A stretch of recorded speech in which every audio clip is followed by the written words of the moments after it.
Olá pessoal, tudo bem? Meu nome é Samuel Dalelaste, sou médico e esse é o nosso espaço aqui no YouTube para discutirmos temas relacionados à saúde, bem-estar e qualidade de vida. Bom, olha só, eu decidi fazer esse vídeo aqui hoje como uma continuidade do vídeo de sexta-feira passada, quando eu falei sobre insuficiência adrenal.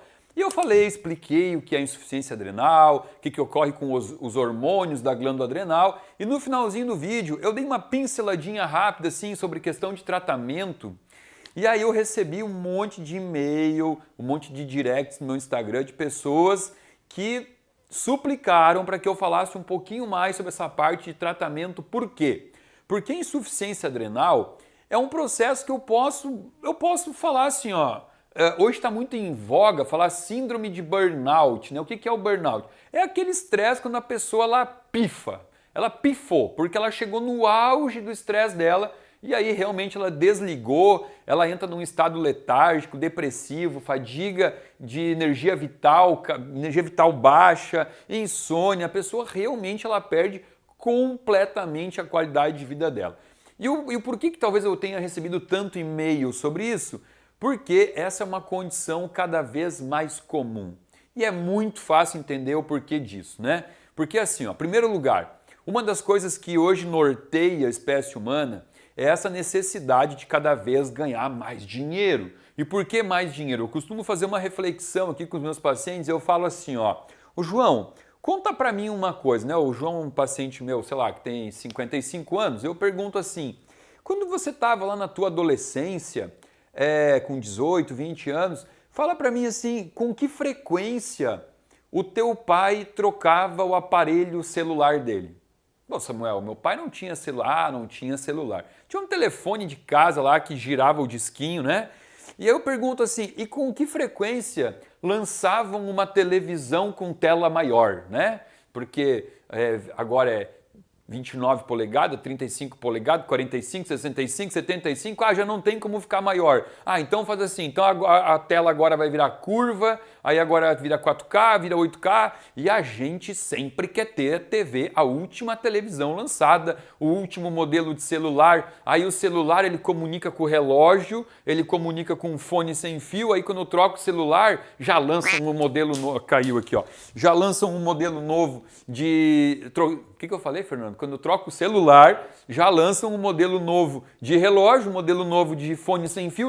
A gente está sempre querendo estar atualizado com tudo. Claro que eu estou usando um exemplo de tecnologia, mas esse exemplo se estende para carro, se estende para moda, para bolsa, para sapato. E a gente tem que estar querendo comprar, né? Existe um modelo consumista muito grande hoje e não é só por conta disso que a gente também trabalha muito, porque existe toda uma vontade, para quem é pai, né, para quem é mãe, uma vontade de que o filho tenha acesso ao melhor colégio, à aula de inglês, ele vai jogar tênis, ele tem aula particular, aula de piano. A gente tem hoje como gastar dinheiro, enquanto se ganha, a gente consegue gastar. Isso, claro, não é uma crítica total, né, ao consumismo, talvez um pouco, mas essa questão de querer dar o melhor para o filho, obviamente isso não é uma crítica, isso é uma constatação, mas enfim, onde eu quero chegar com tudo isso é que para isso nós não colocamos limite na nossa vida. Então antigamente aquela vida pacata, aonde, vamos usar o meu exemplo aqui como médico, o médico às 5 horas da tarde, ele fechava o consultório dele, ele ia para a casa dele, ele não mantinha nem contato com os pacientes dele, porque não tinha e-mail, não tinha celular, o WhatsApp, o máximo que existia era fax, e olha lá, né? Então o médico ia para casa, ele descansava, final de semana ele descansava. Hoje não existe mais isso, né? Nem na medicina, nem na odontologia, nem na engenharia, direito. Hoje é aquela coisa, a gente consegue estar conectado com o mundo todo, eu consigo estar fazendo uma consulta online aqui na minha sala 8 horas da manhã, atendendo um paciente que está em Tóquio às 8 horas da noite e está tudo certo, com isso a gente estende demais a nossa carga horária e facilmente com toda essa pressão a gente pode entrar numa síndrome de burnout, que é o que eu falei para vocês, quando o corpo entra em estado de fadiga extrema. Agora, para entender como isso acontece, obviamente eu não vou repetir, tá aqui ó, videozinho, o Fernando coloca para nós, o vídeo de sexta-feira passada, explicando a fisiologia da glândula adrenal e como que isso pode acontecer. Porém, as pessoas me perguntaram assim, Samuel, como é que se trata burnout? Bom, então vamos lá, vamos trazer os aspectos aqui e fazer um vídeo mais completo sobre isso. Esse paciente aqui, ele se caracteriza por uma falência da glândula e, portanto, níveis muito baixos de cortisol, tá?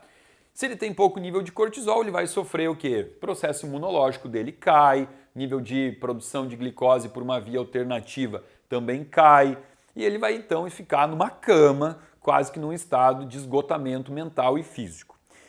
Esse paciente, ele vai estar, claro, eu trouxe aqui para vocês o quadro extremo do paciente derrubado, no fundo do poço. Mas o burnout eu vou classificar em níveis, né? Eu vou ter estágios do burnout. E esses estágios eles vão me ajudar a determinar qual é o melhor tratamento para esse paciente. Obviamente, quando eu contei para vocês esse cenário de trabalho em excesso, pressão, seja lá que pressão esse paciente está vivendo, né? Não necessariamente só no trabalho, no casamento, na família, às vezes está com uma doença na família, é muito comum burnout em doença na família, né? Quando um familiar descobre uma doença e aí então a pessoa começa a entrar de cabeça, ajudando, se doando, né? Por exemplo, sei lá, pacientes meus que entraram em burnout porque a mãe descobriu um câncer, ficou um ano tratando o câncer, definhando, adoecendo, padecendo, e a pessoa ali, em cima, ajudando, né? Com paixão. Chegou o momento, a mãe faleceu, o que aconteceu?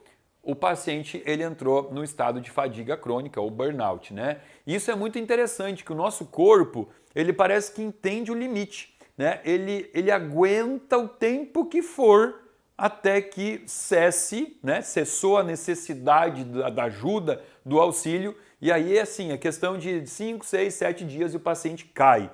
Então a gente vai identificar o que foi o fator estressor que levou o paciente a isso, porque a gente tem que afastá-lo desse fator estressor. Se o que levou ele ao burnout foi o trabalho, ele vai ter que ficar um tempo fora desse ambiente de trabalho.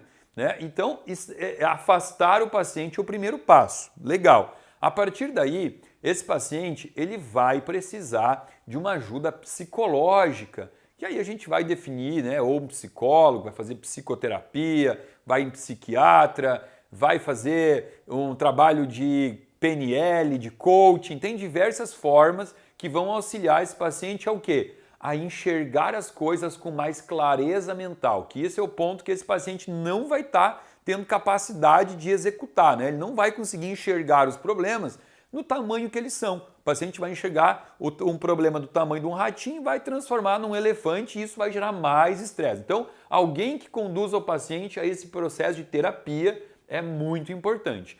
E aí vai entrar a parte da bioquímica, né? Que é a nossa parte aqui, que a gente é bom em falar nesse canal, né? A gente vai na raiz da bioquímica.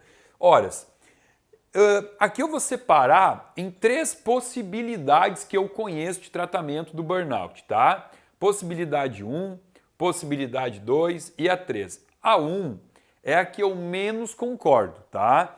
Não é o que eu faço, nunca fiz aqui no consultório, que é pegar o paciente com burnout e dar para ele corticoides.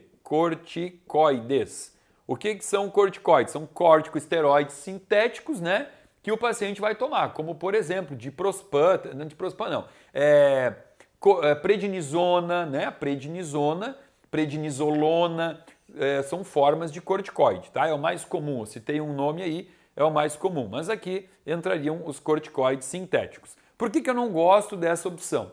Porque, embora vai dar um ânimo, e é um ânimo imediato, né? O paciente ele vai se sentir muito melhor quando ele começar a tomar esses corticosteroides sintéticos. Por quê? Porque se a glândula adrenal faliu, não está produzindo cortisol, essa é uma forma análoga, né? Análogo significa similar, né? Parecido com o hormônio que o corpo produz, é uma forma de dar esse hormônio e devolver energia para o paciente. Porém, aí eu vou ter todos os efeitos colaterais que eu conheço, né? Que é o mais comum dentro do consultório, que o paciente vai apresentar, e o mais comum de todos aqui é o edema, o inchaço, a retenção, a obesidade, síntese de gordura visceral. Isso é o mais comum que os pacientes vão apresentar. Bom, aí aqui eu já vou até apagar, que nós não vamos usar, eu não vou usar aqui como uma possibilidade que me agrada, E aí o passo 2 e 3 vai depender muito de quem é o paciente, tá? Como é que o paciente chegou até aqui. Se você identificar que esse paciente está num nível de burnout leve a moderado, ou seja, ele está cansado, mas ele ainda está conseguindo executar as tarefas diárias dele, aí a gente vai então fazer um trabalho de resgate dessa glândula adrenal. A glândula pifou, parou de produzir cortisol, a gente vai analisar aqui então, por exemplo, o que é o importante? Eu preciso produção de energia. Então a gente vai pensar lá na mitocôndria e vai pensar em todos os cofatores que vão fazer a mitocôndria gerar mais ATP. Então eu vou dar para esse paciente aqui L-carnitina, D-ribose, magnésio, ácido alfa-lipóico, coenzima Q10, pirroloquinolinoquinona, que é a PQQ. Eu vou suplementar ele com todos os cofatores da mitocôndria. Lembrando que o ciclo de Krebs também necessita de complexo B. Então vamos botar aqui, ó, a gente vai colocar os cofatores da mitocôndria, né? Vamos colocar o complexo B. Então eu boto aí vitamina B1, B2, B3, B5, B6, B7, B9, B12. Vou dar todas as vitaminas do complexo B. Vou dar para esse paciente o que a gente chama de adaptógenos. Olha aqui, ó, adaptógenos. O que são isso? Adaptógenos são fitoterápicos que têm o seu poder comprovado em modular a glândula adrenal. O que significa modular glândula adrenal? Eles são fitoterápicos que eles vão pegar assim, quando a adrenal está trabalhando demais, você pega aquele paciente com cortisol em 35, cuspindo cortisol no sangue, excesso de trabalho, você dá esses fitoterápicos, vai acontecer o quê? A glândula vai diminuir o processo de produção de cortisol até ficar num nível equilibrado. Porém, se for o oposto, você pegar uma glândula adrenal que não trabalha mais, está muito baixa a produção de cortisol, você dá para esse paciente os mesmos fitoterápicos adaptógenos e ele vai elevar o poder da glândula a trabalhar. Então ele modula a glândula, porque se ela está trabalhando em excesso, ela diminui o trabalho. Se ela está trabalhando de menos, ela melhora o trabalho. Então o que eu vou citar aqui para vocês que a gente conhece? A ashwagandha, que é uma plantinha ayurveda, né, usada na medicina ayurveda, a rhodiola rósea, a mucuna pruriens, os cissos quadrangulares, o cordyceps sinensis é maravilhoso também. Existe aqui uma coisa chamada licorice. Licorice, ele vai atuar diretamente numa enzima, que eu comentei sobre essa enzima no último vídeo, que é a 11-beta-HSD1. 11-beta-HSD1. É uma enzima que tem como função pegar a cortisona, que é o cortisol inativo, e transformar em cortisol. Eu gosto muito de usar o licorice para ativar essa enzima que faz essa conversão, ativando o cortisol. Também uso muito Panax ginseng, muito bom para isso. Então aqui, ó, uma série de fitoadaptógenos que a gente pode utilizar nesse paciente e com isso esse paciente vai começar então a melhorar a sua própria síntese de cortisol. É uma opção interessante para quem? Para pacientes que estão num estado de fadiga leve a moderado. Porém, aquele paciente que chega para você e você abre a porta para chamar o paciente para ele entrar e você não vê ninguém, aí você olha para o chão, está no chão o paciente, ele vem de arrasto até o teu consultório, está rastejando porque ele não tem energia para ficar em pé. Ele senta na tua cadeira e fala assim, doutor, a minha vida está horrível, eu não saio da cama, eu estou atrapalhando a minha família porque meus familiares nem saindo de casa para trabalhar estão podendo. Ora, aí eu estou frente a um quadro grave. Então esse paciente, eu não vou neste primeiro momento fazer esse trabalho todo de correção porque eu não tenho tempo para isso. Isso aqui pode levar realmente semanas, meses. Então agora a gente vem aqui para a opção 3, que é uma opção bem interessante, que é o uso do cortisol.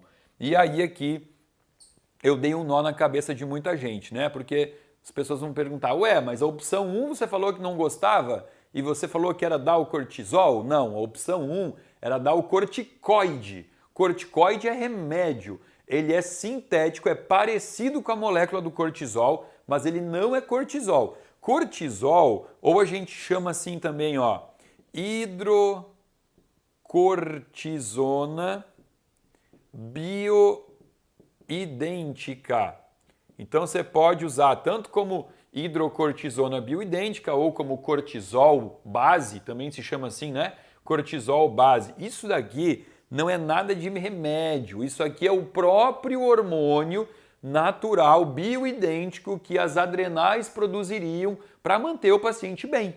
E agora, como ele não está produzindo, a gente pode usar essa estratégia do uso do cortisol para dar esse up, essa melhora no paciente rapidamente, e depois, com o tempo, a gente vai ter que então fazer um desmame do cortisol e voltando para o tratamento aqui, para a opção 2 que eu dei, que é começar a dar os fitoadaptógenos, melhorar a condição da adrenal, para ir desmamando o paciente do cortisol e fazendo com que a adrenal volte a melhorar, a produzir normalmente os seus hormônios, né? Lógico que aqui a gente faz o que a gente chama de um mimetismo circadiano, né? A gente imita o ciclo circadiano do paciente. Por quê?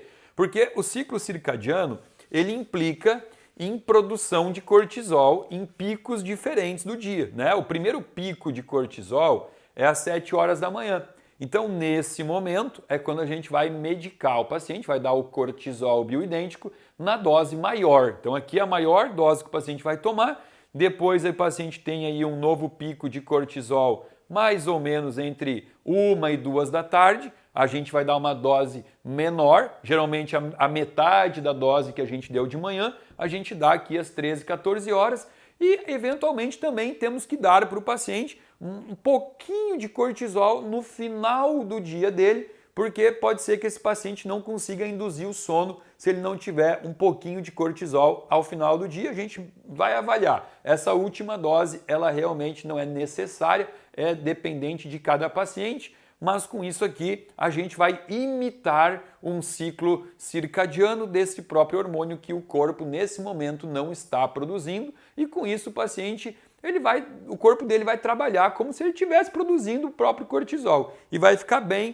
e vai ficar feliz e vai voltar no teu consultório e vai dizer assim: nossa, doutor, você me devolveu a vida. É isso que a gente acaba ouvindo desse paciente quando ele é submetido a esse tipo de tratamento. Então aqui eu queria explicar esse cenário do tratamento, porque eu recebi tanta pergunta, tanta dúvida, que eu achei legal a gente abordar mais a fundo isso e trazer esse cenário aí das 3 possibilidades que o paciente com burnout pode ser submetido a nível de tratamento. Eu espero que você tenha gostado desse vídeo, espero mais ainda que você esteja muito longe de algo assim na tua vida, que você esteja tranquilo, zen, num estado meditativo. Aliás, meditar também faz parte do tratamento do burnout, hein? Espero que você esteja preparado para esse mundo que cada vez está deixando as pessoas mais doentes, mas com todas as informações que a gente aborda aqui nesse canal, você com certeza é um paciente não, né? Não é meu paciente, mas com certeza você é uma pessoa diferenciada a nível de conhecimento, ferramentas e estratégias para não deixar que o seu corpo chegue num estado tão severo de doença. Se você não está inscrito no canal, se inscreva, aciona aquele sininho para receber toda segunda, quarta e sexta-feira uma notificação de um vídeo novo. Convido você também a seguir o meu Instagram, onde eu semanalmente, diariamente, compartilho conteúdo de saúde. Bota aí para nós, Fernando. Esse é o meu Instagram. Vem fazer parte de mais essa minha rede social. E abaixo desse vídeo você pode acessar um link e fazer parte também de um grupo VIP de pessoas que recebe conteúdo gratuito e exclusivo semanalmente aqui do meu canal. Fica aqui o meu muito obrigado.